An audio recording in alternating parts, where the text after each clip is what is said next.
sekarang ketua DPP, harapannya kalau Ganjar pengen lebih eksis lagi, dia bisa mendapat minimal posisi sekjen di PDIP, dan Bukan itu minimal, itu maksimal. maksimal posisi sekjen di PDIP, dan meskipun itu secara matematika politik agak cukup berat gitu. Dan yang kedua adalah Anies Baswedan, di mana dia mau tidak mau harus membuat partai agar dia masih bisa relevan, dan kalau dia pengen masih berkecimpung atau berkompetisi di pilpres selanjutnya, ya tidak bisa menggunakan cara-cara yang seperti sekarang. Dan Pilgub DKI 2024 menjadi bukti bahwa elektabilitas saja nggak cukup tadi ya, maka perlu dorongan yang lebih kuat, yaitu bikin partai politik. Baik, kembali lagi di acara kita. Kali ini kita akan membahas tentang, ya nggak jauh dari pilpres kemarin, soal bagaimana nasib pesaing Prabowo Subianto, yakni Anies Baswedan dan Ganjar Pranowo, setelah dia kalah pasca kontestasi pemilihan kemarin. Kita tahu bahwa Ganjar, dia tidak bisa menyalurkan gubernur lagi karena sudah menjadi gubernur Jawa Tengah selama 2 periode. Sementara Anies yang digadang-gadang akan comeback ke DKI, nyatanya tidak mendapat rekom dari partai politik untuk berlaga di pemilihan gubernur di DKI Jakarta di tahun 2024. Nah, kita akan bertanya kepada Ceng Melvin yang sebenarnya sudah dibahas di tulisannya di media Kompas terkait dengan prediksinya mengenai nasib kedua pesaing Prabowo ini, dan kebetulan mereka berdua adalah senior kita di UGM agama yang digadang-gadang akan menjadi penerus agama sebelumnya, yaitu Pak Jokowi, untuk menjadi pemimpin di negeri ini. Tapi ternyata tradisi kepemimpinan kembali belok lagi ke Tidar. Setelah sempat 2 periode dipimpin oleh Kagama, 2 periode sebelumnya dipimpin oleh orang dari Akmil, dari Tidar, Magelang, yaitu SBY. Sekarang kembali lagi ke Tidar, dipimpin oleh Pak Prabowo Subianto. Nah, bagaimana pandangan Gus Melvin terkait nasib Ganjar Pranowo dan Anies Baswedan pasca Pilpres 2024? Apakah mereka masih punya kesempatan untuk mendapat panggung di tahun 2029, atau justru ini menjadi menjadi periode terakhir mereka dalam mendapatkan panggung politik di mata rakyat seperti itu? Gimana, Mas? Iya, Bung, saya pernah nulis tentang nasib Anies dan Ganjar di kolom Detik. Detik, Kompas. Di kolom Detik itu prediksinya ya cukup valid lah. Setelah Pilpres, Ganjar kalah jadi ketua DPP PDI Perjuangan, betul kan? Betul. Di dalam struktur kepengurusan yang baru masuk di situ. Agak meleset Anies ini. Memang Anies saya prediksi nyalon lagi jadi gubernur Jakarta dan terpilih gitu. Tapi kan ternyata dunia politik tidak selinier itu gitu. Apa yang diinginkan seseorang dalam kenyataan tidak seperti itu gitu. Anies tidak didukung oleh partai-partai politik gitu. Kalau Ganjar, bagi saya dia tetap akan menjadi seorang kader PDI Perjuangan yang militan. Dia udah punya partai gitu. Dan partailah yang membesarkannya, bukan Ganjar yang membesarkan partai gitu. Kalau kita lihat kenapa dia jadi gubernur, ya karena PDIP punya basis yang kuat di Jawa Tengah gitu. Dan Ganjar dalam tanda kutip tidak populer pada waktu itu, malah melawan petahana kan. Kalau Ganjar kemungkinan besar dia akan bertarung kembali dalam legislatif di 2029 menurut saya. Dalam 5 tahun ini ya namanya tetap akan menjadi bagian dari elit PDIP gitu, tapi tidak akan sekencang Puan Maharani. Karena Puan Maharani akan menjadi tokoh sentral di dalam PDI Perjuangan gitu. Sebenarnya kan PDI Perjuangan itu kan perebutannya di Sekretaris Jenderal kan. Apakah Ganjar akan menjadi Sekretaris Jenderal? Nah itu, kalau dia bisa menjadi Sekretaris Jenderal, dia akan punya panggung yang lebih tersorot oleh media gitu, dan namanya akan beredar. Itu kalau Ganjar, Bung. Kalau Anies ya gimana, udah gagal jadi calon gubernur, Meskipun sudah nulis visi misi. sudah nulis visi misi dan bagus bagi saya visi misi yang disampaikan oleh Anies dari segi Visualisasi. visi misi maupun dari segi bungkusannya gitu. Visualisasinya bagus itu sangat apa ya Bung, sangat UI UX lah ya, UI UX-nya bagus. Nah, kalau dari karir politiknya sih, apa kendaraan Anies untuk 2029 agar dia tetap di panggung gitu Bung. Agar dia tetap relevan gitu. Agar dia tetap relevan dalam politik apa? Ya apakah dia mau mengandalkan Indonesia mengajar atau turun tangan gitu? Enggak, itu kan social entrepreneurship lah ya. Dan nggak semua orang tahu soal gerakan tersebut.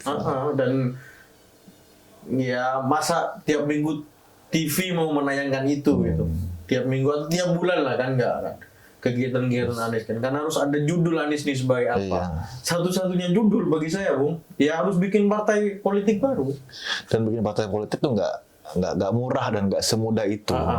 Tapi ada satu pernyataan Mas Ahaye, Ketua Umum Partai Demokrat, Agus Harimurti Yudhoyono, di podcast Total Politik itu Bung. Apa katanya? Katanya dia, kenapa suara SBY begitu besar dalam 2 periode gitu, suaranya tinggi gitu, tapi di akhir kekuasaan di 2014 Demokrat itu anjlok gitu. Bagi AHY ada 2 perbedaan. Yang pertama itu adalah fans, yang kedua itu adalah kader. Nah, kalau kader itu yang ngurus Demokrat sampai hari ini, yang ngurus Demokrat, konstituen Demokrat gitu.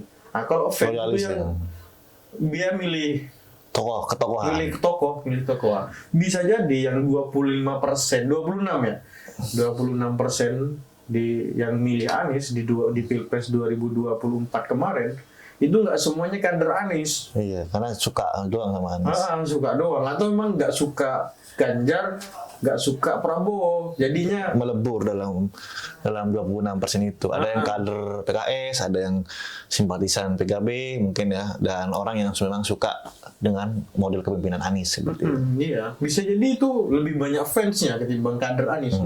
Akan untuk bikin partai nggak cuma dari fans Bung, harus dari kader, karena ini bukan kerja fandom, tapi kerja mengorganisir, bikin organisasi, bikin kaderisasi gitu. Dan itu nggak semudah mengumpulkan followers di media sosial kan. Dan sebagai orang yang aktif di kaderisasi organisasi, apakah peluang Anies untuk membuat partai itu bakal segera terwujud, atau menurutmu ini sesuatu hal yang sangat impossible untuk dilakukan secepat itu, apalagi dalam mengejar target 2029? Menurutmu gimana? Kalau bikin partai kan mudah emang di Indonesia. Iya, secara administratif. Secara administrasi mudah, tapi untuk jadi dia peserta pemilu itu kan sulitnya minta ampun.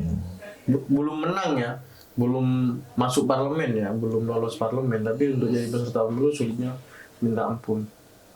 Dari partai-partai politik baru gitu, itu berapa sih yang bisa lolos parlemen di tingkat nasional gitu? Bahkan partai yang sudah existing lama, yaitu P3 itu nggak lolos di Pileg 2024 ini. Jadinya ada 8 partai ini yang masuk parlemen di Pileg. Berarti best practice-nya itu kalau mau lihat ya Gerindra sama Nasdem ya, yang sukses bahkan membawa salah satu kader terbaiknya menjadi presiden, itu Prabowo Subianto. Dan itu bukan suatu hal yang 5 tahunan, tapi memang dipupuk sejak lama, sejak tahun 2009 ya. Iya. Sampai dia berhasil memetik buah kemenangannya di tahun 2024 seperti itu. Dan itu bukan selain kerja-kerja logistik, juga kerja-kerja ketahanan suasana kebatinan lah Pak Prabowo. 2 kali juga 2 periode rela dibenci masyarakat yang tidak suka padanya, sehingga dan itu nggak menyurutkan niatnya untuk tetap menjadi. Betul. Dan nggak semua orang bisa tahan dengan tekanan-tekanan seperti itu. Ini juga Bung, kalau kita lihat Prabowo sama Surya Paloh gitu, yang satu mendirikan Gerindra, yang satu mendirikan Nasdem, dia pernah berpartai. Iya, paham. Paham Sebelum- dia seluk-beluknya, gimana bangun partai, gimana kaderisasi, gimana membangun struktur. Lah, Anies dia tidak punya pengalaman untuk membangun partai politik. Dia kesohornya kan bukan karena dia tokoh Kesuksesan. politik, iya kan, tapi karena dia ini jadi tokoh muda baru nih gitu, rektor termuda waktu itu di Universitas Paramadina gitu, dan pikiran-pikirannya gitu itu mencerahkan, enlightenment gitu. Pikiran-pikirannya Iya, orang salah satunya kagum karena itu. Karena itu, kemampuan dia memberikan gagasan yang cukup maju lah untuk Indonesia gitu. kita nggak bisa menampik bahwa Anies punya Brilian pikiran. brilian dalam pemikiran, brilian dalam Ide. dan mengungkapkan dengan diksi-diksi yang bagus Iya. dan menarik. Yang kita terhipnotis dengan itu. Gitu. Namanya terhipnotis, suatu saat pasti sadar, Bu. Iya. Kita sempat terhipnotis juga sama tokoh yang tiba-tiba nyemplung ngegorong-gorong. Dan sampai sekarang banyak rakyat yang ditipu. Jangan-jangan di gorong-gorong Iya. itu ada ini, Bung. Apa? Ya ada Pintu. mineral-mineral. Kan siapa tahu kan? Ada mineral-mineral. Iya, ada berarti cukup hilirisasi. susah ya untuk tetap eksis dalam perpolitikan Indonesia. Selain harus mempunyai karisma yang cukup tinggi, juga kemampuan dalam mengelola partai dan menciptakan kader-kader yang setia, loyalis yang setia, dan itu merupakan prasyarat untuk menciptakan infrastruktur politik yang lebih kuat agar dia masih bisa mempunyai panggung untuk eksis di periode-periode selanjutnya. Iya, Seperti Bung. Nah, Pilgub 2024 ini kan Menjadi sudah bukti. menjadi bukti bahwa karisma itu nggak cukup. Iya. Elektabilitas itu nggak cukup. Harus ada kendaraan, Dorongan yang lain, dorongan lain, yaitu partai politik. Dan harusnya memang Anies sudah harus sadar kalau memang dia masih ingin eksis di tahun 2029 atau tahun berikutnya, memang dia harus bekerja lebih keras lagi dan harus memilah apakah dia akan tetap setia dengan pilihannya dengan menjadi tokoh tanpa parpol, atau justru terjun mengurus sendiri untuk menciptakan partai politik. Kita tahu bahwa Caimin sudah ngomong ke Anies bahwa membuat parpol ini nggak mudah. Ada tekanan-tekanan yang membuat kapanpun bisa terancam oleh kekuasaan yang lain kayak gitu, dan cukup membuat pusing dirinya. Meskipun Pak Caimin sudah berpengalaman membidani PKB sejak tahun 2006 ya, tapi tetap aja tekanannya sampai sekarang cukup tinggi sehingga membuat dirinya nyaris terpental di muktamar kemarin, meskipun pada akhirnya sukses tetap stay in power setelah manuver-manuver politiknya cukup membuat PKB tidak diganggu lagi seperti itu untuk sementara. Ya, Anies kan sempat bikin video yang menghebohkan gitu. Setelah dia gagal nyagup itu karena katanya dia partai-partai tersandra oleh dengan kekuasaan. Itu ya bagi saya itu pernyataan yang tidak tahu terima kasih lah gitu. Karena Anies Baswedan di Pilgub Jakarta 2017, di Pilpres 2024 tuh diusung oleh partai politik. Partai yang dianggap dia tersandra dengan kekuasaan, dan dia nggak perlu repot-repot bangun partai pada waktu itu dan diusung. Ya karena nggak didukung, tiba-tiba dia bilang tersandra dengan. Justru bagi saya yang tersandra itu Anies sendiri. Tersandra dengan pilihan politiknya. Tersandra dengan standing positionnya. Tersandra dengan keinginan untuk jadi independen, untuk jadi tokoh yang netral, untuk yang merangkul semuanya kan gitu. Kalau udah merangkul semuanya itu bukan tokoh politik ya. Enggak, itu udah bahasa-bahasa yang harus dilontarkan oleh seorang presiden. Iya, setelah terpilih, ketika dia sedang diusung oleh partai politik. Karena cuma satu presiden itu di Indonesia. Kalau ketua umum partai politik, politisi kan banyak. Itu. Oke, tadi intinya adalah Ganjar tekan tetap eksis kalau dia mendapat posisi yang lebih strategis daripada sekarang, yaitu sekarang ketua DPP harapannya kalau Ganjar pengen lebih eksis lagi, dia bisa mendapat minimal posisi sekjen di PDIP, dan Bukan itu minimal, itu maksimal. maksimal posisi sekjen di PDIP, dan meskipun itu secara matematika politik agak cukup berat gitu.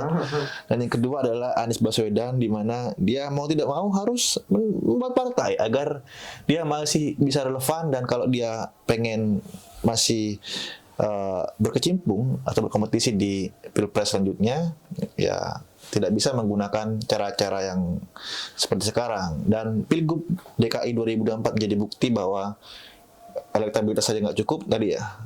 Maka perlu dorongan yang lebih kuat, yaitu bikin partai politik. Kalau kata Caimin nih aku, Anies dukung Caimin. Caimin tuh dukung Anies Bikin partai. untuk bikin partai. Setidaknya biar dipanggil ketum lah kan. Kalau Ganjar saya sepakat di sekjen. Terima Jadi kasih. perjuangan. Obrolan yang cukup, nggak tahu berbobot apa enggak. Ini sudah maghrib, waktunya kita berbuka puasa untuk wilayah Tebet dan sekitarnya. Terima kasih. Sampai jumpa di episode berikutnya. Assalamualaikum warahmatullahi wabarakatuh.